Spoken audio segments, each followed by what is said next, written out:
দক্ষিণ চট্টগ্রামের ঐতিহ্যবাহী মজ্জেরটেক কোরবানির পশুর হাট এবার যেন নতুন এক ইতিহাস রচনা করেছে। হাজারো পশুর ভিড়ে এবার আকর্ষণের কেন্দ্রে রয়েছে মরুভূমির জাহাজ ওট। সাদা বাদামি আর বিশাল আকৃতির তিনটি ওট এসে পৌঁছেছে হাটে। বেনাপোল থেকে আসা এই বিরল অতিথিদের এক নজর দেখতে হাটে এখন উপচে পড়া ভিড়।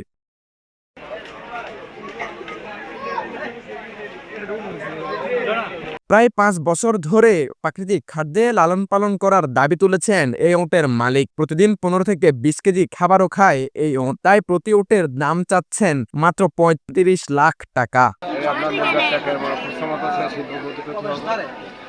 আমাদের যে লোক আছে বিক্রয় করার জন্য আপনার দাম বললো ৩৫ লাখ।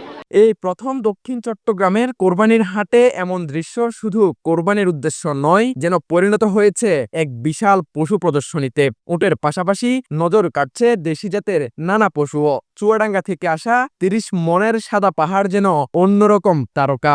বিশ্বস্ততা আর নিরাপত্তায় এবার অনন্য মজ্জেরটেক হাট। আইন শৃঙ্খলা বাহিনী, স্বেচ্ছাসেবক, স্বাস্থ্যসেবা সবকিছুতে থাকছে সর্বোচ্চ প্রস্তুতি।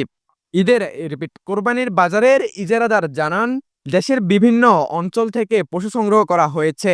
এছাড়া ব্যবস্থা করা হয়েছে জালনোট শনাক্তকরণ মেশিন, থাকা, খাওয়া, আলো, পর্যাপ্ত পানির পূর্ণ ব্যবস্থাও রাখা হয়েছে বলে জানান এই ইজারাদার। গরুর মালিকরা গরু নিয়ে আসছে, সেখানে আমাদের স্থানীয় লোকাল মানুষরা আসবে, বাজার বসবে। দুদিন বৃষ্টি হওয়াতে একটু কিছুটা মানুষের সমাগম কম, কিন্তু আমাদের বাজারের প্রধান আকর্ষণ হচ্ছে এবারে ওট। বিগত ৩০ বছর কেউ এই বাজার আনতে পারে নাই, আমরা সব প্রথম এনেছি। মানুষের উঠতে পড়া ভিড়, গরুর সামাল দিতে আমাদের কষ্ট হচ্ছে। আর বাজারের ক্রেতা বিক্রেতাদের জন্য আমরা সার্বক্ষণিক নিরাপত্তা ব্যবস্থা নিয়োজিত রাখছি। পুলিশ বাহিনী, জালনোট শনাক্তকরণের জন্য পুলিশ বাহিনী আছে।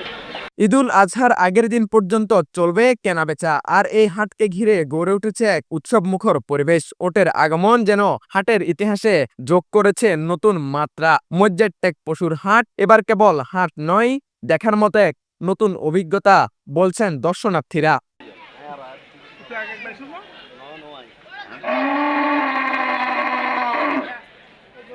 মহিউদ্দিন মঞ্জুরের পাঠানো তথ্যচিত্রে টেক্স নিউজ, বাংলাধারা, চট্টগ্রাম।